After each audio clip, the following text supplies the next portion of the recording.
पुढची मोठी बातमी आपल्याला बघायची आहे। 22 जुलैला अजित पवार यांची जयंती साजरी केली जाणार आहे। सरकारी कार्यालयांमध्ये ही जयंती साजरी होणार आहे। राज्य सरकारकडून शासन निर्णय हा जारी करण्यात आलेला आहे। मोठी बातमी आपण बघतोय। 22 जुलैला अजित पवार यांची जयंती साजरी केली जाणार आहे। कार्यालयांमध्ये जयंती साजरी होईल।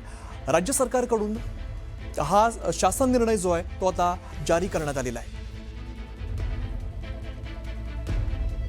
सरकारी कार्यालयांमध्ये जयंती साजरी केली जाणार आहे। 22 जुलैला अजित पवार यांची जयंती साजरी केली जाणार आहे। सरकारी कार्यालयांमध्ये ही जयंती साजरी केली जाईल आणि या संदर्भातला जो शासन निर्णय आहे तो आता राज्य सरकारकडून जारी करण्यात आलेला आहे।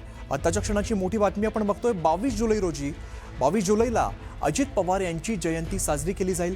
सरकारी कार्यालयांमध्ये ही जयंती साजरी होणार आहे। आमच्या प्रतिनिधी प्रणाली कापसे सध्या आपल्यासोबत आहे, त्यांच्याकडे आपण थेट जाऊया। प्रणाली, मोठी अपडेट समोर येते, मोठी बातमी समोर येते। 22 जुलैला अजित पवार यांची जयंती साजरी केली जाणार आहे। ती पक्ष पातळीवरही साजरी केली जाणार आहे आणि त्याचबरोबर ती शासकीय ठिकाणी सुद्धा साजरी केली जाणार आहे। पक्ष पातळीवर तर बऱ्यापैकी जर आपण बघितलं तर सगळ्या जिल्ह्यांमध्ये सप्ताह साजरा केला जाणार आहे।